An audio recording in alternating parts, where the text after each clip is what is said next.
तपाईं अहिले हेर्दै हुनुहुन्छ खाली गण्डकी टेलिभिजन।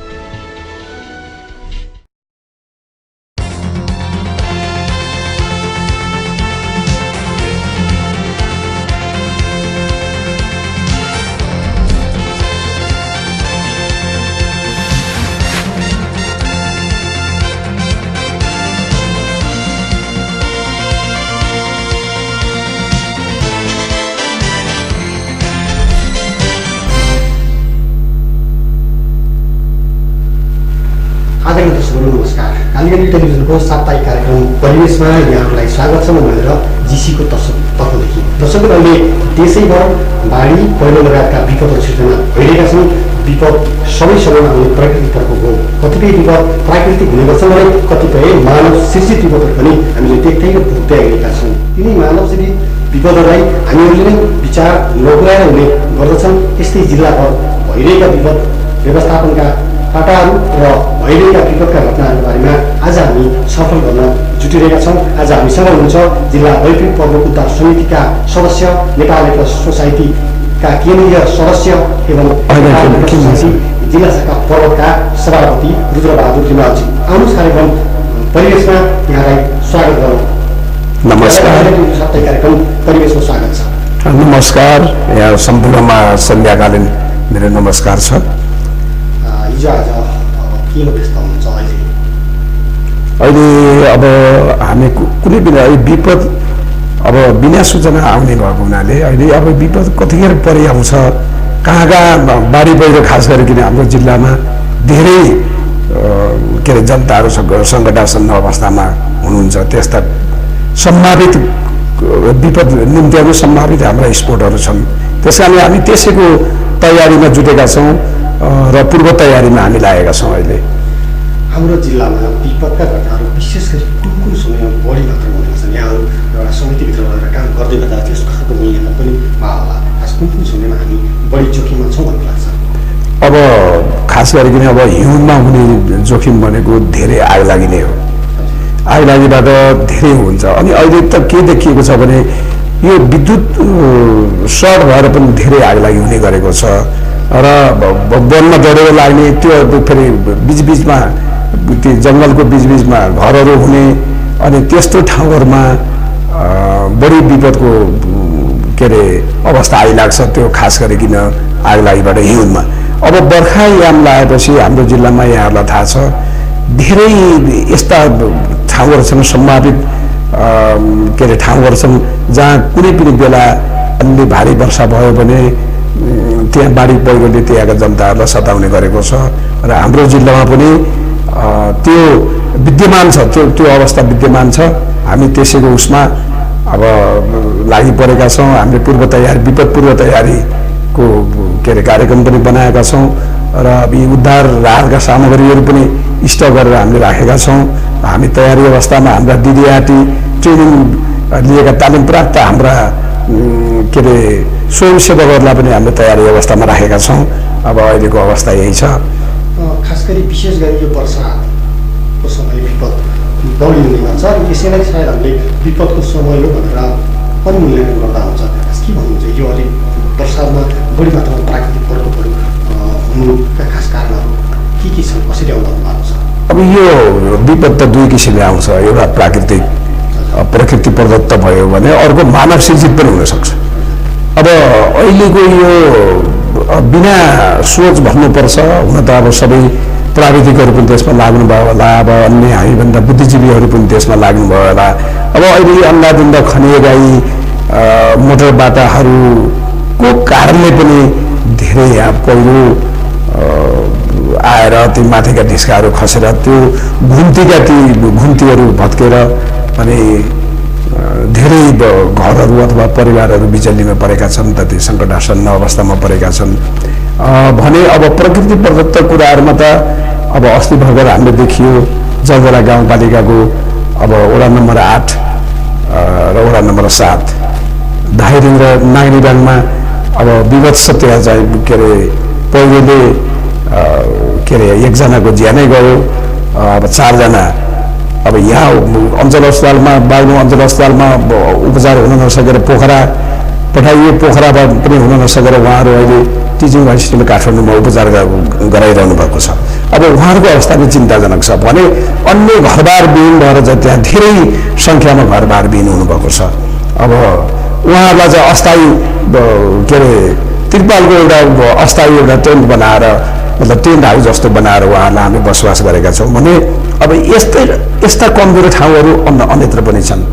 अब ती कुनै पनि बेला त्यहाँ के अरे विपद आइलाउन सक्छ भन्ने हाम्रो अनुमान छ। नआइदियोस् नहोस् हामी त्यो कामना गर्दछौँ, तर आइपऱ्यो भनेदेखि हामी त्यो उद्धार गर्न पनि हामी तम तयारी अवस्थामा छौँ। अहिले जुन भइरहेको विकास विशेष गरी जुन यो वर्षा सुरु भएसँगै हाम्रो विकास पनि सुरु हुन्छ, विकासको ट्रेन पनि सुरु हुन्छ। हामी वर्षा सुरु भएसँगै नि हामी चाहिँ बजेट लिएर गाउँमा विकास गर्न पुग्छौँ, जस्तै पूर्वाधार निर्माणमा पुग्छौँ। खास यसले विकास र विपदलाई कहीँ कहीँ जोड्छ कि जोड्दैन, खास के छ सभापतिज्यू? अब यो अब सबै कुराहरू भन्दाखेरि फेरि अलिक बढी भएर बोले जस्तो पनि हुन जाला। मैले अघि नै पनि भनिसकेँ, अब हामीभन्दा धेरै दिग्गज व्यक्तिहरू पनि त्यहाँ लाग्नु भएको छ, विकास गरौँ भनेर लाग्नु भएको छ। त्यो स्वागतयोग्य कुरा पनि हो, तर त्योबाट हुने सम्भावित खतराहरूको बारेमा पनि हामीले पूर्व अनुमान गर्न अत्यन्त जरुरी छ। भोलि हामीले यो के अरे क्रिएसन गर्दै गर्दा योबाट परिआउने परिणाम यो पनि हुनसक्छ कि भन्ने कुरो हामीले त्यो पहिल्यै लेखाजोखा गर्न सक्यौँ भने यी सम्भावित खतराबाट हामी टार्न सक्छौँ। त्यस कारण यी कुराहरूमा हामी चनाखो हुनुपर्छ भन्ने हामी बारम्बार हामीले हाम्रा जनप्रतिनिधिहरूलाई पनि अब यो नयाँ नयाँ उहाँहरूको अभ्यास छ। यो नयाँ नयाँ अभ्यासको साथसाथै अब धेरै बजेट चाहिँ खालि यही धुने बाटोहरूमा मात्रै जाने गर्दाखेरि एकातिर त अब यो आधुनिक जमानामा अब मान्छेलाई यातायातको सुविधा पनि चाहियो, त्यो एउटा राम्रै बाटो हो।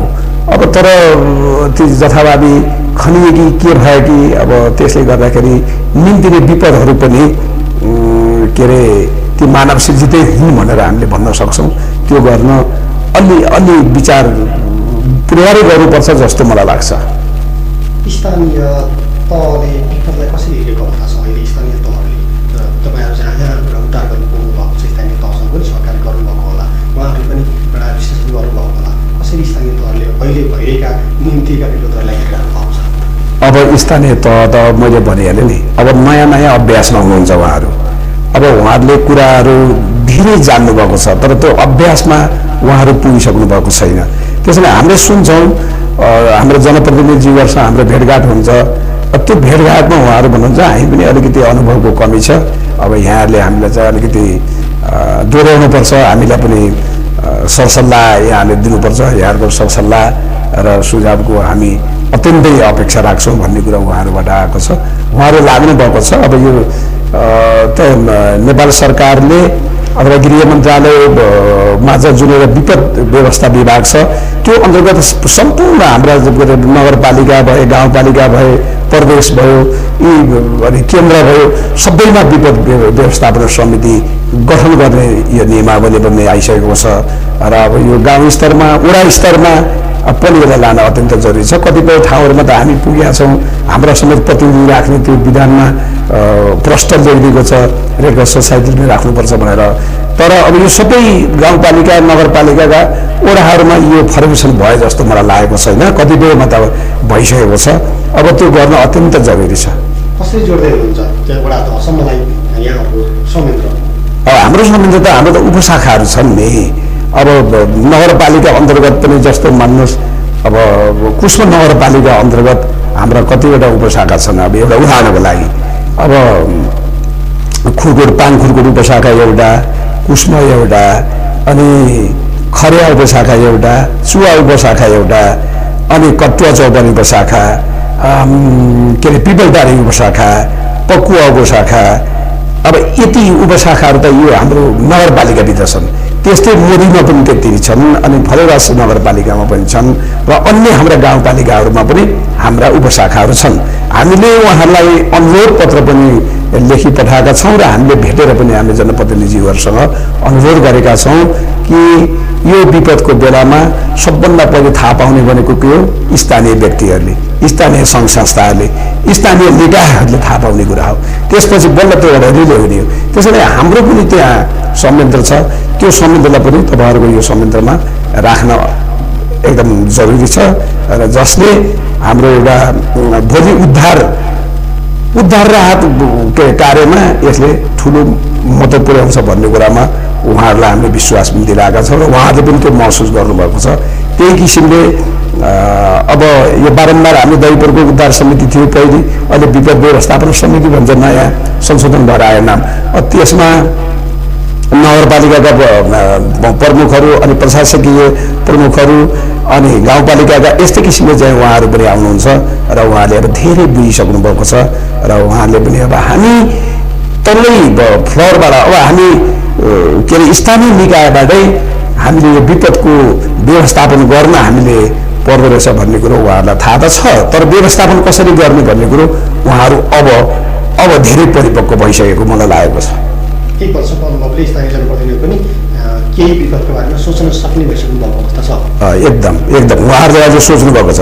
किनभने देख्नुभयो अस्ति हामी जब गइयो नाङ्गलीबाङ वडा नम्बर 8 मा, जहाँ त्यो विकास परिवार बिचरा अब ती एउटा युवाले ज्यान गुमाए, अब अरू घरबार विहीन भए, अब त्यहाँ कसरी उद्धार हुँदो रहेछ, एउटा व्यक्तिले मात्रै एउटा संस्थाले मात्रै गर्दा त्यसको परिणाम के र समुच्च चाहिँ भएको संयन्त्र त्यहाँ लायो भने कसरी सजिलो पर्दो रहेछ र यो के अरे उद्धार कार्यमा के अरे तदारुकता आउँदो रहेछ भन्ने कुरो उहाँहरूलाई योबाट छर्लङ्ग भयो। त्यस कारणले उहाँहरूले भन्नुहुन्छ अब हामी धेरै बुझिसक्यौँ भन्ने मैले त्यहाँका जनप्रतिनिधिहरूबाट पनि थाहा पायौँ हामीले। धेरैजसो जनप्रतिनिधिहरूले पछिल्ला घटनाक्रमलाई भोगेर र प्रत्यक्ष देखेर पनि धेरैजसो विपदका बारेमा बुझ्नु भएको छ। एउटा विद्यालय स्तरबाटै पनि विशेष गरी हामी एउटा समाज सेवाको एउटा संस्था हो नेपाल सोसाइटी र विद्यालय स्तरबाट पनि हामीहरूले एउटा जुनियर सर्कलदेखि हामी वडा तहसम्मका निकायहरू हामी गठन गर्छौँ। त्यसका संरचनाहरूको बारेमा पनि बताइदिनु, खास गरी कसरी जुनियर सोसाइटीबाटै हामी एउटा समाजका अन्य वर्गसम्म पुग्छौँ। अब यो अहिले समयको पनि छ, अलिकति अब धेरै समय पनि नपुग्ला। अब कसरी यो जुनियर तथा युवा रेडक्रस सर्कल कसरी गठन गर्ने, के गर्ने भन्ने बारेमा अलि लामै समय चाहिन्छ र हामीले जुनियर तथा युवा सर्कल विद्यालयहरूमा महाविद्यालयहरूमा हामीले त्यो खोल्नको अर्थ के हो भने भोलि ती हाम्रा अहिलेका भावी कर्णधार भनौँ ती विद्यार्थीहरू जो प्रतिभाहरू छन् उनीहरूलाई यो मानव सेवामा लाग्ने एउटा प्रेरणा यहाँबाट मिलोस् र उनीहरू भोलि गएर एउटा सक्षम र एउटा समाजको परिवर्तनको वाहक उनीहरू बनुन् र जनसेवामा लागुन्, मानवीय सेवामा लागुन् भन्ने हेतुले एउटा कुरा। अब अर्को के हो भनेदेखि हामीले प्राथमिक उपचारको पनि हामीले ट्रेनिङ दिने गर्छौँ उहाँहरूलाई। विद्यालयमा प्राथमिक उपचारका हामीले यो जिल्लामा होस् अथवा क्षेत्रीय स्तरमा होस्, हामीले कतिपय क्षेत्रीय स्तरमा पनि पठायौँ के अरे भाग लिनुको लागि विद्यार्थी शिक्षक नायकलाई। किनभने त्यो विद्यालयमै सबभन्दा पहिले विद्यालयका खेल मैदानहरू पनि त्यति सहज तरिकाका छैनन्। त्यहाँ ढुङ्गा माटा खाल्टा खुल्टी भएको त्यस्ता ठाउँहरू छन्, त्यहाँ चोटपटक लाग्न सक्छ। त्यहीबाट अभ्यास आफैबाट सुरु गरेर आफ्नै विद्यालयमा भइपरि आउने दैनिक पठन पाठनको के अरे समयमा परिआउने जुन के अरे दुर्घटनाहरू हुन्छन् नि सानातिना जो हुन्छन् तिनीहरूको उद्धार गरेर अनि सुरक्षित ठाउँमा पुर्याउने तालिम पनि हामीले दिएका हुन्छौँ र विद्यार्थीलाई हामी त्यसमा पनि अगाडि अग्रसर गराएका हुन्छौँ। यसले भोलि गएर के हुन्छ भने उनीहरू ठुलो भएर सिक्दै जाँदाखेरि अनि उनीहरूको अगाडि बढ्यो भने जस्तो रोडमा हिँड्दा एउटा रोड एक्सिडेन्ट भयो, अब उनीहरूमा त्यो ज्ञान छ भने उनीहरू गएर तत्काल त्यहाँ प्राथमिक उपचार गरिदिन्छन् र उनीहरूलाई त्यो दुर्घटनामा परेको व्यक्तिलाई सुरक्षित ठाउँमा अथवा राम्रो हस्पिटलमा अथवा क्लिनिकमा नजिकको एकछिनको लागि उसलाई बचाउने त्यहाँ लिएर गएर अनि राम्रो सुदृढ ठाउँमा पठाउनलाई सहयोग पुग्छ। यसरी ती हाम्रा जुनियर तथा युवाहरूलाई हामीले गर्छौँ। अर्को स्वास्थ्यको क्षेत्रमा, स्वास्थ्य तथा सरसफाइको क्षेत्रमा पनि हामीले उनीहरूलाई तालिम दिएका हुन्छौँ। उनीहरूलाई हामीले कार्यक्रममा हामी बोलाएका हुन्छौँ, हामी कार्यक्रम दिन्छौँ अनि त्यो स्वास्थ्य सरसफाइको क्षेत्रमा पनि उनीहरूलाई हामीले अगाडि बढाएका हुन्छौँ। अर्को बौद्धिक क्षमता विकास। अब बौद्धिक क्षमता विकास भन्नाले अब जस्तो पोइम कम्पिटिसन हुन्छ, एसे कम्पिटिसन हुन्छ अनि आर्टिस्ट के अरे कम्पिटिसन इत्यादि विभिन्न खालका जो दैनिक जीवनमा भोलि लाभप्रद हुन्, ती फलदायी हुन् त्यस्ता कार्यक्रमहरूमा हामीले यो के अरे प्रविधियुक्त अन्य कुराहरूमा पनि हामीले विद्यार्थीहरूलाई पनि सानै विपद भनेको प्रत्यक्ष रूपमा परिचालन गराएर र त्यसमाथि पनि मानव सेवामा एउटा लाग्ने उद्देश्य अनुसार त्यस्तै किसिमका अभ्यासहरूबाटै एउटा जुनियर रेड सर्कलदेखि गाउँ स्तरका संरचनासम्म तयार हुने गरेको यहाँले बताउनु भयो र विशेष गरी अहिले भइरहेका विकासहरू र हाम्रा घटिरहने विपदहरू खास तोड्ने विपदहरू खास हामीले मूल्याङ्कन गरेर खास के छन् पर्वतका हेर्दाखेरि पर्वतमा जस्तै एउटा आगलागीको भयो चट्याङका कुराहरू त्यसपछि पनि यो जुन पछिल्लो जुन अहिले हामी आफै मानव सृजित भन्नु पनि पर्ने स्थिति छ जुन हामीले सडकका कारणमा धेरै जसो विपदहरू भोग्दै आएको छ खास के विपदहरूले पर्वत जिल्ला अथवा हाम्रो जिल्ला अलिकति संवेदनशील छ जस्तो लाग्छ। अब यी त्यही हो अब हामीले देखेका मैले भनिहालेँ नि अब हिउँमा हामीलाई प्राय चट्याङ कहिलेकाहीँ अलिक कमै पर्छ त त्यस्ता चट्याङ पर्ने ठाउँहरू 2-4 ठाउँहरू रहेछन् यहाँ त्यो अवश्यम्भावी जस्तै अब वर्षमा एकपटक त्यहाँ पर्ने त्यस्ता पनि हामीसँग राहतको लागि आउनुहुन्छ।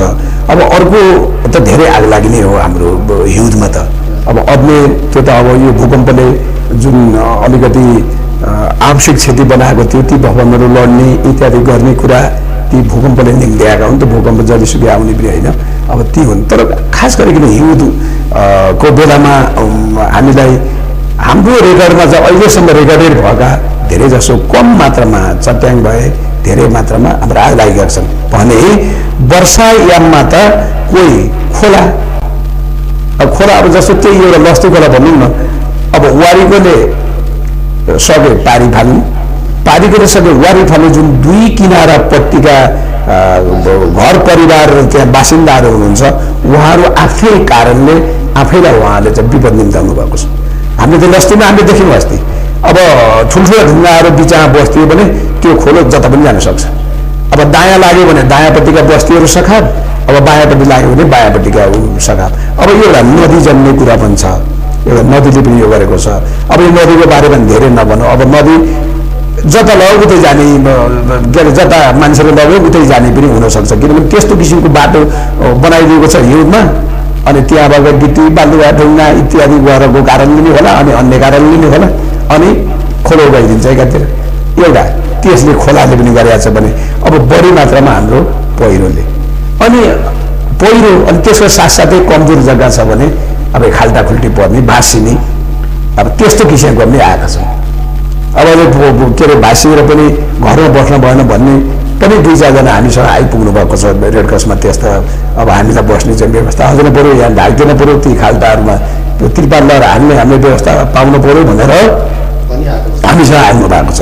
र खास गरिकन यो बाढी पहिरो र खोलै हो हाम्रो अहिले पछिल्लो हाम्रो यो अनुभव अहिलेसम्म परिआएर गरेको जस्तो गत साल उहाँ के अरे पाती खोलाको त उसमा चाहिँ पहिरो आयो जहलेमा आयो अब अहिले आएर यहाँ आयो हजुरको अब अरू के अरे फेरि पोहोर सालै पराएर पोहोर साल त वारी बेलीमा बौरफाटमा आयो। अब त्यो कुनै पनि बेला कहिले यस्ता स्पोटहरू छन् ती एक किसिमले सम्मानित छन् जुनै कुनै बेलामा पनि त्यहाँ पहिरो जान सक्छ र खोलाले धेरै नोक्सान गर्न सक्छ। यसरी वातावरणीय प्रभाव मूल्याङ्कन नगरिकन जुन हामीले एउटा पूर्वाधार निर्माण समाविष्ट गरिएको छ र सायद त्यस्तै पनि विगतका लागि केही मात्रामा बजेटहरू विनियोजन भएको अवस्था हुन्छ खास त्यसको उपयोग कसरी गरिएको छ अहिलेसम्म जति हरेक विकास आयोजनाहरूमा प्रभावको पनि मूल्याङ्कन हुने गरेको हुन्छ खास के छ त्यसको अवस्था? अब अहिलेको अनुभवले अब गत सालसम्म यो नयाँ परिवेश थियो अब निर्वाचन हुने क्रममा थियो अब यो आदि त्यति के अरे हामीले अनुभव गर्न पाएनौँ। अब अहिलेको अनुभवमा हामीले के देखिरहेका छौँ भने अब प्रत्येक गाउँपालिका नगरपालिकाले यो विपदको लागि भएर बजेटहरू छुट्याएको हामीले देख्यौँ सुन्यौँ हामीले। अब त्यो बजेट छुट्याएको छ त्यो अब बजेट कसरी उहाँहरूले त्यसलाई के अरे परिचालन गर्नुहुन्छ यो उहाँहरूमा भर पर्ने कुरो हो। अब हामीले यसलाई यदि दिनुहोस् यो कामलाई यो गर्नुहोस् भनेर हामीले भन्ने हाम्रो अधिकार पनि छैन र हामीले भन्ने पनि होइन हामीले त अनुरोध मात्रै गर्ने हो। अब नेपाल रेड क्रस सोसाइटी त यस्तो संस्था हो जसले अग्रपङ्क्तिमा रहेर उद्धार विपदमा उद्धार गर्न अग्रसर रहन्छ र हामीलाई प्राप्त आन्तरिक होस् अथवा हाम्रो केन्द्रले दिएको होस् हामीसँग राहत सामग्री एकछिनलाई त्यसलाई रिलिफ हो नि, राहत हो, गएर तत्कालको लागि के अरे राहत प्रदान गर्ने हो हाम्रो काम र उद्धार गर्ने हो। त्यसैले अब आर्थिकको क्षेत्रमा भन्ने भने हामीसँग त्यस्तो आर्थिक सपोर्ट गर्ने हामीसँग अरू कुनै त्यस्तो माध्यम छैन। हामी त त्यो सामानहरू नै हामीले दिने उहाँहरूलाई। र अब त्यो आर्थिक उसमा त प्रत्येक गाउँपालिका र नगरपालिकाले छुट्टिआएको हामीले त्यो मिटिङमा सुन्यौँ त उहाँले कति अब बाँड्नुहुन्छ के गर्नुहुन्छ अब त्यो धाइरिङ र नाङ्गे अझै बताउँछ हामीलाई। अब हामी फेरि यो रिभ्यू मिटिङ यहाँ गर्छौँ अनि हामी फेरि त्यो स्पोर्टमा पुग्छौँ, भोलि पर्सि त्यहाँ पुग्छौँ। छैन त अरू धेरै सङ्घ संस्थाहरू त्यहाँ लाग्नुभयो। स्थानीय तह जुन 7 स्थानीय तहबाट छन् जसले अहिलेको बजेट पनि दिन जरुरी भएको अवस्था छ, त्यो बजेटहरूमा विगतको बजेट पनि त्यही भित्र गाडिएको अवस्था छ। यहाँले भनिसक्नु जस्तै हो, त्यो विगतको बजेटहरूलाई एउटा कसरी परिचालन गरिएको छ अथवा भन्ने विषयमा पनि खास के छ सहकारिता हामी एउटा छात्र सङ्गठन जो नेपाल रेड सोसाइटी भएको कारणले गर्दाखेरि त्यो के छ अवस्था? अब जस्तो अब गृह मन्त्रालयबाट सिधै आउने सिडिओ साहबलाई आउने अब प्रमुख जिल्ला अधिकारीले आफैले बाँड्नुहुन्छ मृतकलाई 1 लाख रुपियाँ र अब अरूलाई के अरे कति उहाँले 10,000 कि कति त्यो दिनुहुन्छ। अब अहिले त्यहाँ हामीले सुनेको जल्दला गाउँपालिकामा 50,000सम्म एउटा परिवारलाई जो विस्थापित परिवारहरू छन् उनीहरूलाई 50,000 रुपियाँ हामीले निर्णय गरेका छौँ र हामीले 50,000सम्म दिने गरेका छौँ। पहिले पनि हाम्रो त्यो के अरे ऊ पनि त्यही छ, पहिलेदेखि गरिरहेको हाम्रो अभ्यास पनि त्यही छ र अहिले पनि हामीले पनि त्यही गर्छौँ भनेर भन्नुभएको छ उहाँहरूले। अब त्यो जुन मृतक विकास परिवारको घरमा त 50,000 हुन्न होला, उहाँले बढी दिनुहुन्छ होला, अरूलाई 50,000 हामीले बाँड्नुहुन्छ भनेर उहाँहरूबाट हामीले सुन्यौँ। त्यहाँका वडा अध्यक्ष र कार्यपालिकाका के अरे जलजलाका अध्यक्षजीबाट हामीले यी कुराहरू सुन्यौँ। त्यस कारणले यो राम्रै हो। अब 50,000ले तत्काल उसमा चाहिँ अस्थायी रूपमा एउटा बाँसको सम्म गरेर के अरे कर्करपात अलिकति किनेर दिएर गर्न पनि सक्ने हो नि, त्यो राम्रै हो। मैले त्यसमा त सराहनीय काम गर्नुभयो, राम्रै हो भनेर भने। अब अन्य कामहरूमा भन्दा त विपदमा अलि राख्नुपर्छ, विपद त दैनिक परिआउने त है, यो कुनै बेला अब आकर्षक रूपमा आउने हो। त्यस कारणले यसलाई बजेट राखेर भोलि खर्च भएन भने त्यो त अन्य शिक्षकमा लाउन पनि सकियो। तस्बिर आज हामीले जिल्लामा विभिन्न स्थानमा भइरहेका विपद व्यवस्थापन प्रतिकार्य र भइरहेका अभ्यासका बारेमा छलफल गरिरहेका छौँ। स्थानीय निकाय काम भइसकेपछि विपदका घटना पनि बढ्दै गएको अवस्था छ। वर्षदेखि जिल्ला दैनिक उद्धार समिति र स्थानीय तहबिच हुनुपर्ने सहकार्य र बिनाका विकासका क्रममा छलफल गर्न आज हामीसँग हुनुहुन्छ नेपाल रेड सोसाइटी पर्वतका सभापति रुद्र बाहादुर रिमालजी। एकैछिनको विश्रामपछि पुनः हुनेछन्, हेर्दै गर्नु होला। स्थानीय उत्पादनलाई बढावा दिउँ, स्वास्थ्य बनाऊ, सफा बनाऊ। तपाई हाम्रै घर वरिपरि पाइने सल्लाहको खुट्टो, चिउरीको घिउ र रिठ्ठाबाट तयार पारिएको सफा ब्रान्ड लुगा धुने साबुनको प्रयोग गरौं। पुस्सो रहित साबुनको प्रयोग दर घटाऊ, सफा बनाऊ, स्वास्थ्य बनाऊ। हजुर, हाम्रै कुस्मा नगरपालिका 5 गुप्तेश्वर मार्गमा रहेको कालीगण्डकी साबुन उद्योगबाट उत्पादित लुगा धुने सफा साबुन र भूमि डिटर्जेन्ट पाउडरको प्रयोग गरौं, सफा र स्वस्थ दुवै बनाऊ। हाम्रा उत्पादनहरू भूमि डिटर्जेन्ट पाउडर 500 ग्रामदेखि 2.75 ग्राम प्याकेजहरू र साबुनहरू तपाईको चाहना अनुरूप विभिन्न रङ साइजमा उपलब्ध रहेका छन्। सफा र चम्किलो धुलाइको लागि सफा साबुन र भूमि डिटर्जेन्ट पाउडर सधैँ प्रयोग गरौं। प्रोप्राइटर योगराज अधिकारी, सम्पर्क फोन नम्बर 9856730957। कालीगण्डकी साबुन उद्योग, गुप्तेश्वर मार्ग, भण्डारी टोल, पर्वत। याद गर्नुहोस् है, सफा र चम्किलो धुलाइको लागि सफा साबुन र भूमि पाउडर सधैँ प्रयोग गरौं।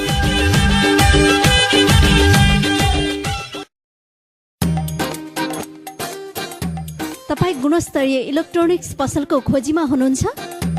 यदि हुनुहुन्छ भने गुणस्तरीय घराइसी सामानहरू, विभिन्न ब्रान्डका mobile set, LCD, LED monitor तथा कलर टिभी, फ्यान साथै विभिन्न किसिमका इलेक्ट्रोनिक्सका ब्रान्डेड सामानहरू ग्यारेन्टीका साथ चाहिएमा हामीलाई सम्झनुहोस्। सम्पर्क Kaligandaki electronics and suppliers, Kusma, Parbat. Phone 067 420 732।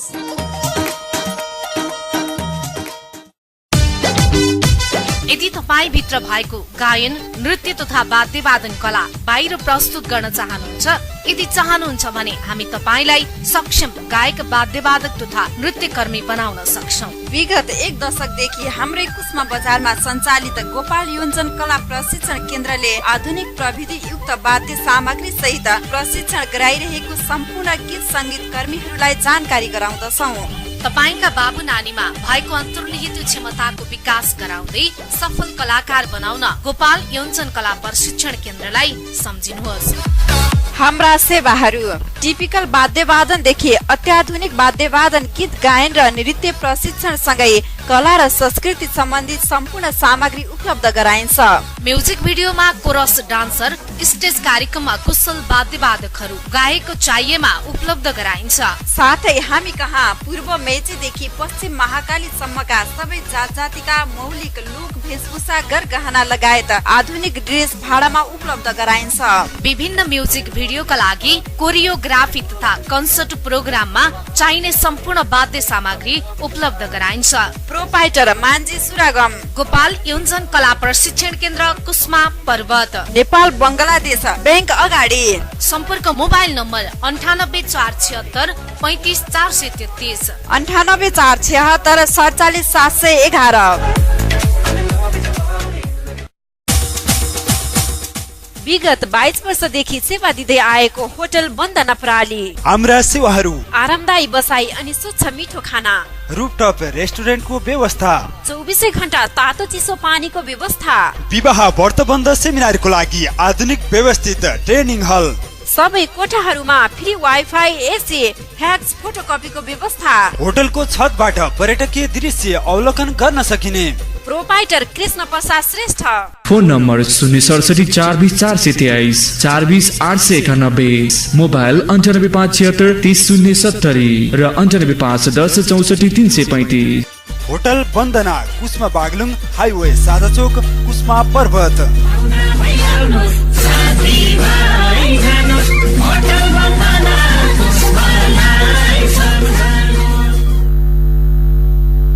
दर्शक विश्रामपछि पुनः स्वागत छ यहाँलाई। स्वागत छ आजका अतिथि नेपाल सोसाइटी पर्वतका सभापति बाहादुर रिमालजीलाई पनि। पर्वतको सन्दर्भ हेर्ने हो भने विपदको जुन अहिलेको यो आर्थिक वर्षमा विपदको अवस्था संस्कृति कस्तो छ, के खास गरी विपदहरू पर्वतमा घटेको अवस्था छ अहिलेसम्म? अब अहिलेसम्म फाटाफुट 1-2 घरहरू के अरे पहिरोले क्षतिग्रस्त भयो भनेर आएका धेरै छन्। तथापि सबभन्दा अस्ति अब यो श्रावण 1 गते राति आएको बाढीबाट भएको क्षति अहिलेसम्मको यो वर्षको सबभन्दा दर्दनाक र ठुलो विपदको अवस्था हो। अब त्यसमा 2075 साल साउन 1 गते राति अविरल वर्षा आयो। अब त्यसले जलजला गाउँपालिका वडा नम्बर 7 धाइरिङ र वडा नम्बर 8 नाङ्गीमान, अब त्यहाँ धाइरिङमा 46 घर के अरे बस्न योग्य छैनन्, त्यहाँ विस्थापित छन्। अनि त्यस्तै नाइलिङमा 67 घर। यो हाम्रो अत्यन्त अथेन्टिक एकदम हामीले प्रहरी लाएर हाम्रा प्रतिनिधि, प्रहरी अनि जिल्ला प्रशासन कार्यालयको प्रतिनिधि राखेर लिएको डेटा हो यो। अनि त्यहाँको स्थानीय प्रतिनिधि समेत राखेर लिएको डेटा हो यो, एकदमै विश्वसनीय। त्यस्तै वडा नम्बर 4 यो खोला के अरे यो पर्छ खड्गढुङ्गा यताउता के पर्छ, यसमा 10 घर त्यस्ता छन्। त्यसपछि गएर वडा नम्बर 1 जलजलाको वडा नम्बर 1 मा 2 घर त्यस्ता छन्। त्यस्तो गरेर जम्मी त्यो दिनको के अरे उसले वर्षाले क्षति पुर्याएको 125 घर मध्ये 22 घर त उच्च जोखिममा, जसलाई अस्थायी के अरे एउटा सुरक्षित ठाउँमा लगेर अस्थायी बसोबास गराइएको छ। अब त्यो एउटा विद्यालय पनि खाली छैन, किनभने विद्यालय त बन्द थिए। अब विद्यालय खुलिहाले, हामीले एउटा विद्यालयमा राख्ने व्यवस्था गरेका थियौँ, त्यहाँ स्थानीय वडा अध्यक्षहरू हामी बसेर।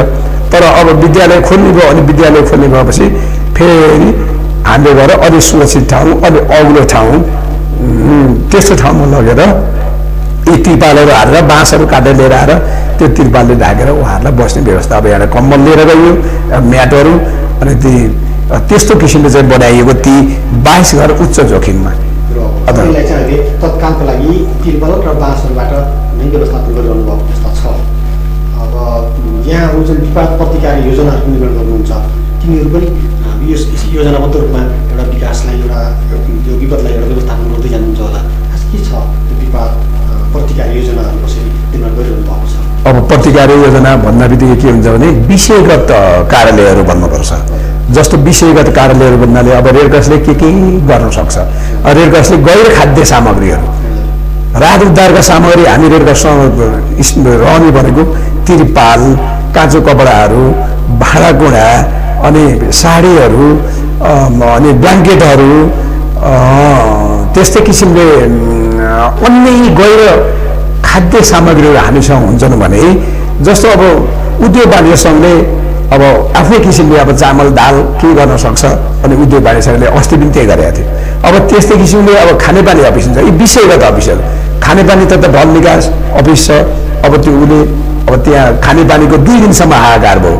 अब यहाँ तत्कालै यहाँबाट चाहिँ त्यो हाम्रो के अरे खानेपानी त डिभिजन कार्यालयले अलिकति पाइदियो त्यहाँ गरियो। त्यस्तै अब सिँचाइको त्यहाँ कुलो नभएर पानी लाउन पनि भएको छ, कुलो पनि भत्केर गएको छ, त्यो सिँचाइले गरेको।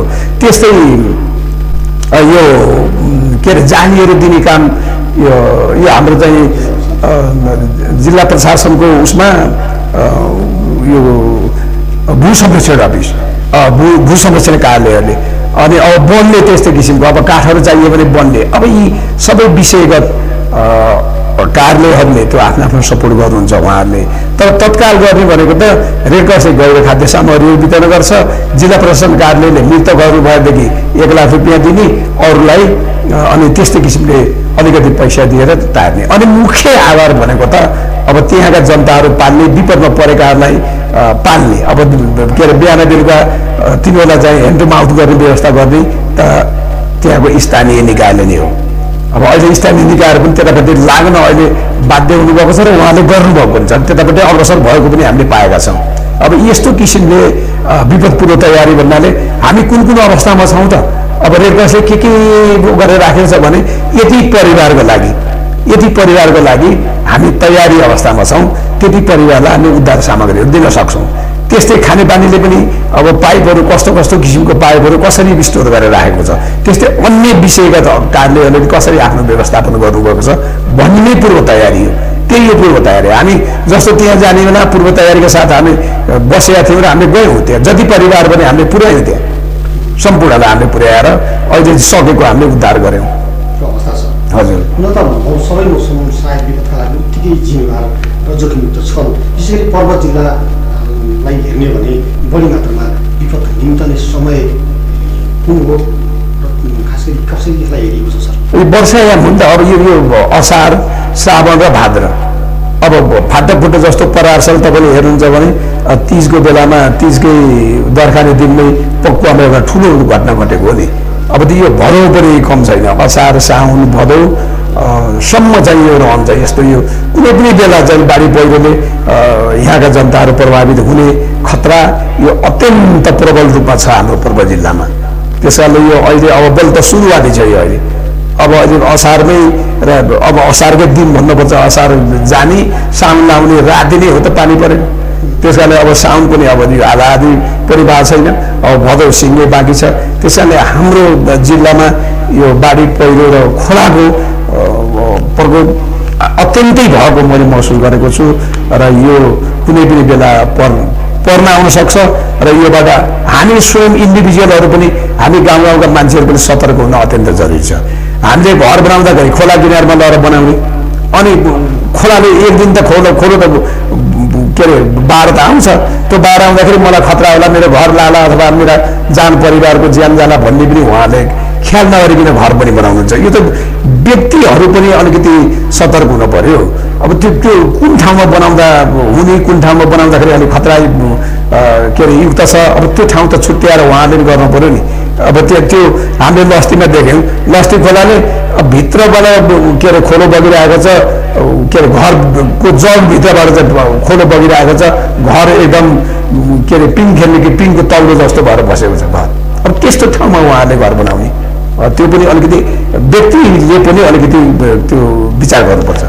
खोलो जहाँ छ खोला किनारमा किन बनाउने, अलिकति सुरक्षित ठाउँमा बनाए हुन्छ नि। अब स्थानीय निकाय तहले जुन एउटा नक्सामापन नक्साङ्कन जुन घरको गर्ने जुन अभियान थाल्नु भएको छ, यो पनि खास विपदलाई व्यवस्थापन गर्न सक्ने आधार तयार गर्न सकिन्छ होला नि? एकदम हजुर, एकदम बहुत जेन्युन क्वेसन हो यो। अब यसलाई के भन्दाखेरि स्थानीय तहमा वर्षै पछि विपद परो भन्दै त्यो बजेट फाल्दै अनि त्यहाँबाट फेरि त्यो दोहोरी गर्नुभन्दा त्योभन्दा पहिले पूर्व तयारी भनेकै पनि एउटा यो सङ्केत हो। अब तपाईँहरूले घर यो मापदण्ड अनुसारका घर बनाउने, यस्तो ठाउँमा बनाउनुहोस्, अब यसरी बनाउनुहोस् भनेर एउटा सहरी मतलब एउटा बन्दोबस्तीको चाहिँ एउटा योजना त्यहाँ बनाउनुपर्छ। एउटा बिना योजना के अरे उसले नगरपालिका र गाउँपालिकाले यो सहर मतलब एउटा बजारहरूमा घर बनाउने, यो खोलातिरमा किनारमा घर बनाउने, यस्तो किसिमको नै हतोत्साहित के अरे उहाँहरूलाई हतोत्साहित गर्नुपर्छ र त्योबाट उहाँहरूलाई बचाउनु पनि पर्छ र उहाँहरूलाई डोर्याउनुपर्छ। अब राम्रो सुरक्षित ठाउँमा बनाउनुहोस्, नत्र भने हामीबाट स्वीकृति हुँदैन भन्ने कुरो उहाँहरूबाट नै आउनुपर्छ। मलाई त्यस्तो लाग्छ। जुन अहिले जुन झन्डै 1 वर्षदेखि परियोजना पनि लागू भएको छ जिल्लामा, झन्डै मोदी गाउँपालिकाका झन्डै 24 विद्यालयहरूमा एउटा परियोजना सञ्चालित छ स्वास्थ्य सरसफाइ अन्तर्गतको पनि। खास यो कार्यक्रमको बारेमा पनि यहाँले केही बताइदिनु, खास गरी यो कार्यक्रमको लक्ष्य उद्देश्यहरू पनि होला अथवा अन्य गाउँपालिकाहरूले पनि आफै कार्यक्रम लन्च गरेर पनि यस्ता कार्यक्रम प्रभावित बनाउन सक्नुहुन्छ, यसको बारेमा पनि बताइदिनु खास के छ? हजुर, अब यो जापानिज एउटा रेड क्रसले अब तपाईँले यसको बारेमा छोटकरी म के भन्न चाहन्छु भने जापानका जुनियर तथा जुनियर सर्कलका विद्यार्थीहरू जो प्रेयर टाइम भन्ने एसेम्ब्लीमा जब विद्यालयमा प्रवेश गर्छन्, त्यो गेटबाट भित्र प्रवेश गर्छन्, त्यहाँ बक्स राखिएको छ, डोनेसन बक्स राखिएको छ। त्यो डोनेसन बक्समा त्यो दिनको आफूले खाजा खाना आफ्नो अभिभावकले दिएको पैसा अलिकति त्यहाँ खसाल्छन् ती विद्यार्थीले। अब एवं रीतिले त्यो जापानभरिका जति विद्यालयहरू थिए अथवा ती सबैले नहोला, अब त्यसको डेटा हामीसँग छैन, तर त्यहाँका जुनियर विद्यार्थीहरूले सङ्कलन गरेको त्यो पैसा त्यहाँको राष्ट्रिय समितिलाई, जापानी रेड क्रसलाई उनीहरूले प्रदान गरे त्यो जुनियर विभागले। अनि त्यो पैसा लिएर आएर हाम्रो नेपाल जस्तो देश, जस्तो नेपाल र के अरे हाम्रो पर्वत र स्याङ्जा 2टा जिल्लालाई त्यो पैसा ती विद्यार्थीहरूले आफ्नो खाजा खर्चबाट कटाएर जम्मा गरेको पैसा उनीहरूले राखे। के उद्देश्यले राखे भने स्वास्थ्य सरसफाइको क्षेत्रमा यसले के अरे काम गरोस् र त्यहाँका हाम्रा साथीभाइहरूले यो पैसालाई अलिकति साधनको रूपमा प्रयोग गरेर उहाँहरूले आफ्नै एउटा स्थानीय रूपमा आफ्नै ज्ञान सिप पनि यहाँ मिसाएर अनि उहाँहरूले एउटा स्वस्थ बन्ने वातावरण बनोस् र आनी बानी परिवर्तन होस् र एउटा सरसफाइको क्षेत्रमा पनि परिवर्तन आओस् भन्ने हेतुले एउटा IYCP भन्छ, इन्टरनेसनल के अरे प्रोजेक्ट हो यो, मतलब एउटा समन्वय परियोजना। यो समन्वय परियोजना हो यो परियोजना। अनि हाम्रो पूर्व जिल्लालाई नेपाल रेड क्रस सोसाइटी किन्ने कार्यले हामीले प्रदान गर्यो र लिएर गएर हामीले मोदी गाउँपालिकाका देवपुर, देउराली र अनि बाजुङमा हामीले यो 24वटा विद्यालयलाई केन्द्र बनाएर हामीले यो चाहिँ गरेका छौँ। र त्यहाँ खानेपानीको क्षेत्रमा पनि हामीले सानो सपोर्ट गर्छौँ, जस्तो 80,000, 90,000, 70,000, 60,000 त्यहाँको हेरिकन हामीले त्यहाँको सिचुएसन हेरेर कति खर्च हुन्छ त्यो इस्टिमेसन हेरेर इस्टिमेट गराएर नि हामीले दिएको छ। टिपिटिया भन्ने हुन्छ त्यहाँ, अहिले बहुत आकर्षक छ। यहाँहरूलाई पनि निमन्त्रणा गर्छु म, त्यहाँ गएर एकचोटि हेर्न अत्यन्त यहाँहरूलाई म विनम्र अनुरोध गर्छु। जस्तो पाटीचौरमा जानुभयो भने पशुपति आधारभूत विद्यालय भनेको त्यो हामी पोखरातिर जाने सडकबाट 2 मिनट मात्रै पर्छ। त्यहाँ गएर नि यहाँले अवलोकन गरिदिन म अनुरोध गर्छु भने यतापट्टि आएर बाजुङको सरस्वती मावि भन्ने पनि बाटोबाट 3-4 मिनटको मात्रै उ छ, त्यहाँ दूरी छ। त्यहाँ हामीले बनाएका छौँ भने अब गाउँतिर जान नभए त्यहाँ पनि हेरे हुन्छ। विद्यार्थीहरूबाट पनि समाजलाई स्वास्थ्य सरसफाइ युक्त र विपद मुक्त पार्न सकिन्छ भन्ने अभियानसँग पनि सायद त्यो कार्यक्रमहरू एउटा सञ्चालित छ भनेर हामीले पनि बुझ्नुपर्ने अवस्था छ। र अबको लक्ष्य भनेको पनि सायद यही नै हुनसक्छ। दर्शकबिन, हामी झन्डै कार्यक्रमको अन्त्यमा पनि छौँ। यहाँले लागेको अथवा यहाँले यहाँ आइसके पछाडिको यी कुराहरू म भन्छु, कमसेकम यसले गर्दा नि हामी विपदबाट बच्न सक्छौँ र विपदका लागि आगामी योजनाहरू बनाउन सकिन्छ भन्ने खालका भनाइहरू केही गरी यहाँ राख्न सक्नुहुन्छ। हजुर एकदम म आदरणीय हाम्रो दर्शक महानुभावहरूलाई म के अनुरोध गर्न चाहन्छु भने नेपाल रेड क्रस सोसाइटी पर्वत जिल्लाको एउटा सभापतिको हैसियतले म यहाँहरूलाई विनम्र अनुरोध गर्दछु। मैले अघि नै भनेका कुराहरू मध्येमा हामी विपद निम्त्याउने हामी पनि हौँ, त्यसकारणले हामी नै पहिले सतर्क भएर लागौँ, विपदलाई कम गर्नपट्टि लागौँ, विपद आएको अवस्थामा सहयोग गरौँ। हामी जेले तन मन धन जेले सकिन्छ हामीले सहयोग गरौँ। ती सङ्कटासन्न व्यक्तिहरू र ती परिवारहरूलाई हामीले उद्धार कार्यमा हामी संलग्न भएर त्यो उद्धार गरौँ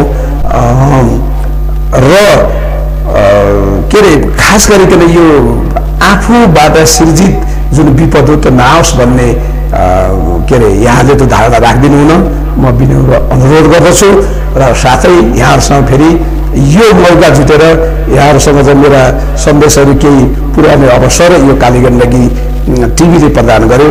खास गरी हाम्रो महेन्द्र जीसी सरले हामीलाई धेरै हाम्रा कार्यक्रमहरूमा सहभागिता जनाउनुहुन्छ र हाम्रा कार्यक्रमहरूलाई यहाँले जनमानसमा चाहिँ पुर्याउने एउटा के अरे उहाँले प्रयास गर्नुहुन्छ। यसको लागि उहाँ र यो कालीगण्डकी टेलिभिजनलाई म हार्दिक धन्यवाद र कृतज्ञता ज्ञापन गर्न चाहन्छु।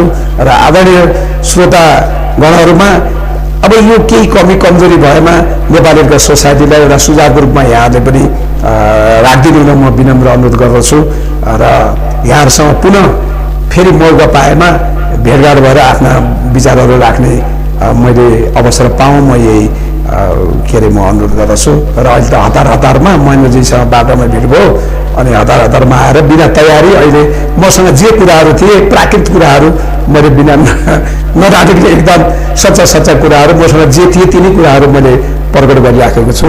र हाम्रो यो परियोजना अन्तर्गत जुन चाहिँ बाजुङ देवपुर देवगालीतिर छ यहाँले त्यो बाटो हिँड्ने कहिलेकाहीँ हेर्नुभयो भने विद्यालय परिसरभित्र पसेर यो टिपिटिया भनेको के रहेछ अनि त्योबाट कसरी फाइदा कम पानी भएको अवस्थामा अहिले त बर्खा छ नि त पानी प्रशस्त छ तर हिउँमा पानी कम भएको बेलामा एउटा धाराबाट आउने पानीले 10 जना विद्यार्थीलाई हामी एकैचोटि के अरे काममा लगाउन सक्छौँ। त्यही पानी बाढेर त्यसैको नाम टिपिटिया हो।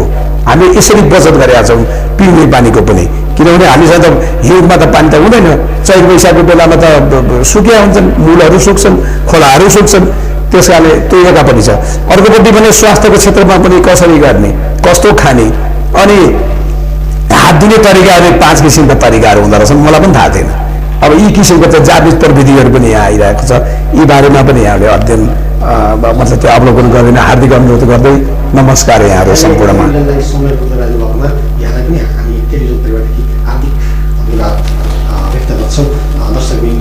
हामीले जिल्लामा भइरहेका स्थानीय तहका निम्ति विपद र निम्तिएका विपद तिनको निदान प्रतिवाद प्रतिकारी योजनाका बारेमा आजको कुराकानी गर्न छलफल गऱ्यौँ। जनप्रतिनिधि आइसकेपछि विपद बढी मात्र भएको या कम मात्र भएको भन्नेमा पनि आज हाम्रो छलफलको विषय बनेको सक्यौँ। कार्यक्रम परिवेशमा हामीले वर्तमान समय सन्दर्भ र अनुकूलका विषयहरूलाई उठान गरेर यसरी नै निराकरण गर्दै आएका छौँ। यो कार्यक्रम कस्तो लाग्यो प्रतिक्रिया पठाउन सक्नुहुनेछ। हाम्रो ठेगाना रहेको छ kaligandi@gmail.com र यहाँले कार्यक्रमप्रति लागेको गुनासा जिज्ञासा र भनाइहरू पनि हामीलाई